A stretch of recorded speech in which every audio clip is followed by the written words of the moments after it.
यहाँ पर ड्रोन उड़ रहे थे एक बार फिर से, यानी कि एक बार फिर से वो लोकेशंस को ट्रेस कर रहे थे। इसके बाद यहाँ पर ब्लास्ट किया गया, बैक टू बैक 4-5 ब्लास्ट अभी किए गए हैं। ये तस्वीरें आपके पास टीवी स्क्रीन पर कुछ देर के बाद पहुंचेंगी, जब यहाँ पर ब्लास्ट की जो तस्वीरें हैं ये वाकई में विचलित करने वाली है, क्योंकि जिस तरीके से सेना के ऑपरेशन का आज तीसरा दिन है और आज फायरिंग से ज्यादा ब्लास्ट की मदद ली जा रही है। ये कहा जा रहा है दरअसल कि सबसे पहले डिकोड करना है उन एरियाज को और सबसे ज्यादा फाइंड आउट करना है उन इलाकों को, उन ब्लाइंड स्पॉट को जहां पे छिपे होने की आशंका है। लिहाजा आज सिर्फ और सिर्फ ब्लास्ट किए जा रहे हैं और अभी भी ब्लास्ट की जो कार्रवाई है वो चल रही है। हालांकि आज ब्लास्ट से पहले ड्रोन की मदद ली जा रही है, पहले टारगेट को सेट किया जा रहा है, निशाना लगाया जा रहा है। इसके बाद से जहां भी आशंका है, जहां भी घने जंगल है, उसको टारगेट करके ब्लास्ट किया जा रहा है।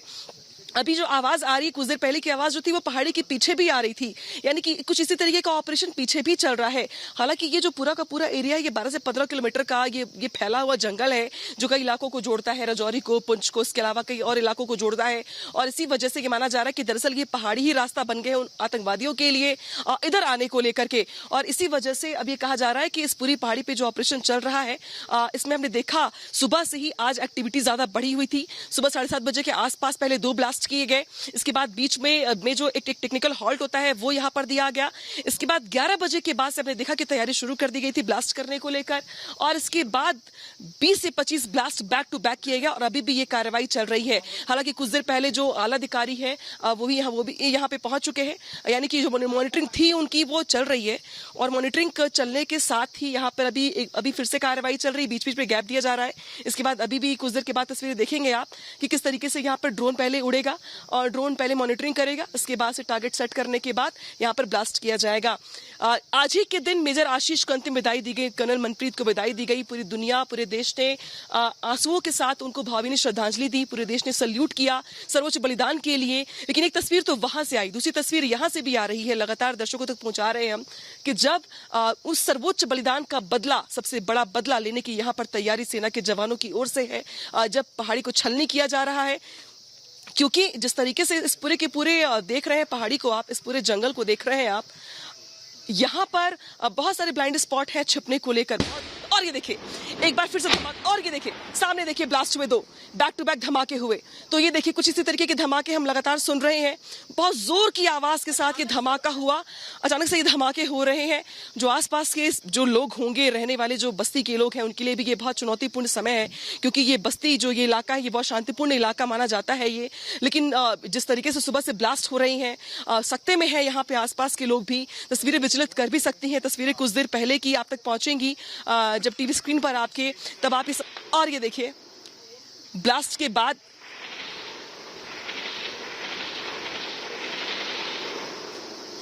कई राउंड की फायरिंग की जो गड़गड़ाहट है वो भी सुन पा रहे होंगे आप, यानी कि ब्लास्ट हो रहा है, इसके बाद फायरिंग हो रही है। और फायरिंग के साथ ही अगर बात की जाए तो यहाँ पे तस्वीरें विचलित भी करेंगी आपको, लेकिन कहीं ना कहीं जिन परिवारों ने आज अपनों को खोया है, पूरे देश ने आज जो सर्वोच्च बलिदान देखा है, उनके परिवारों को आज ये सर्वोच्च श्रद्धांजलि भी होगी उन जवानों के प्रति जिन्होंने आज अपना खुद का त्याग किया देश की सुरक्षा के लिए। और इसीलिए ये तस्वीरें उनके परिवार का मोराल कम से कम बूस्टअप करेंगी और ये मानेंगी, उनके परिवार के लोगों को ये लगेगा कि जो बलिदान दिया गया उसका बदला लेने के लिए सेना के जवान यहाँ पर तत्पर भी हैं। 3 दिन से देख भी रहे हैं हम, सुबह हो चाहे शाम हो चाहे रात हो, वहां पर हमने फायरिंग देखी थी। लेट नाइट भी यहाँ पे लोगों ने फायरिंग की आवाज सुनी है, यानी कि रात में भी ऑपरेशन चलता रहा। और यही चुनौती भी थी कि रात के वक्त हो या फिर देर शाम होने के बाद से जंगल के चलते लोग ढूंढ नहीं पा रहे थे आतंकवादियों को, इसलिए फिलहाल जो दिन का समय है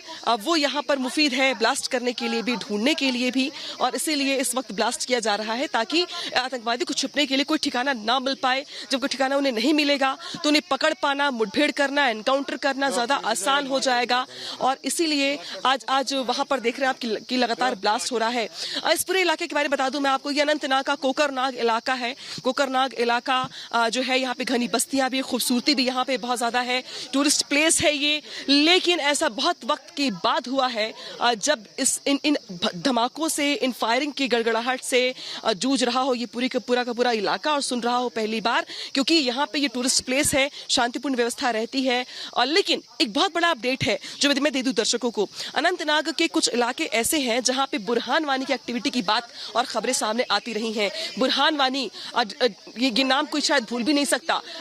ये वही इलाके हैं जिसके कुछ आप थोड़ा आगे बढ़ेंगे तो एक गांव है जहां पे बुरहान वानी पैदा हुआ था, और उसके बाद हालांकि बहुत वक्त तक इस घाटी में शांति रही, संभल रहा, लोगों ने धैर्य रखा, वोटिंग हुई, चुनाव हुए, सब कुछ देखा इस इलाके ने। लेकिन इस बहुत लंबे गैप के बाद ऐसी तस्वीरें सामने आ रही हैं जिसके चलते पूरे इलाके के लोग सकते में हैं। और तस्वीरें आपकी टीवी स्क्रीन पर है, जो घाटी की तस्वीरें दिखा रहे हैं आपको हम, जो ये इलाका कोकेरनाग के जंगल में। मैं कैमरा पर्सन फिरदौस से कहूंगी, फिरदौस एक बार फिर से तस्वीरें दिखाइए आप घाटी की, उन जंगलों की, क्योंकि आज यही तस्वीरें बहुत अहम हो जाती हैं। वैसे तो कहा जाता है कि अगर धरती पर कहीं स्वर्ग है तो ये वही कश्मीर है जहां पर धरती का स्वर्ग है, लेकिन हमने ये भी देखा है कि घाटी की शांति को में दखल डालने को लेकर, जहर घोलने को लेकर तमाम एक्टिविटीज हमने देखी। हालांकि यहाँ के लोग ये मानते हैं कि 2019 के बाद से शांति व्यवस्था बहुत हद तक बहाल हुई है, शांति आई है, विकास हुआ है, लेकिन पाकिस्तान परस्त आतंकवादी जिस तरीके से यहाँ पर अपनी एक्टिविटी को बढ़ाने की कोशिश करते हैं, और ये जो छिपे हुए हैं आतंकवादी उजैर के बाद, लेकिन जो अब तक 3 नंबर सामने हमारे आए हैं उजैर खान समेत 3 आतंकवादियों के, उनके लिए कहा जा रहा है दरअसल कि वो टीआरएफ से जुड़े हुए हैं, यानी कि कहीं ना कहीं शेडो है उनके पास लश्कर तैयबा का, और इसी वजह से ये जो आतंकवादी है पाकिस्तान परस्त है। लिहाजा ये माना जा रहा है कि ये जो इलाके हैं, जंगल का इलाका, पहाड़ का इलाका, ये जंगल के इलाके मुफीद है उन आतंकवादियों के मूवमेंट कर, क्योंकि एक आंकड़े ये भी बताते हैं, यहाँ पर लोगों से जब आप बातचीत करेंगे तो समझेंगे कि अब यहाँ के लोग ये कहते हैं कि अब जो इलाके, चाहे वो किश्तवाड़ के हो, चाहे राजौरी के हो, चाहे पुंछ के हो, राजौरी की हो, चाहे पुंछ के हो, कुछ इलाके ऐसे थे जो हमेशा एक्टिव रहते थे इन इलाके आतंकवादियों की एक्टिविटी को लेकर, लेकिन लोगों ने यहाँ अब पनाह देना बंद कर दिया। कश्मीर के लोग इस समझ में इलाकों में अब उनकी मूवमेंट नेगेटिव हो चुकी है, खत्म हो चुकी है। तो ऐसे में जब उन्हें जमीन पर जगह नहीं मिल रही है तो वो इन जंगलों को अपना आशियाना बना रहे हैं, ठिकाने बना रहे हैं, जहाँ पे बड़े आराम से बैठकर छिपकर दिन बिताते हैं, ट्रैप करते हैं। इसके बाद ऊपर से फायरिंग की जाती है, और किस तरीके से हमने मेजर आशीष को, कर्नल मनप्रीत को, हुमायूं भट्ट को खोया है।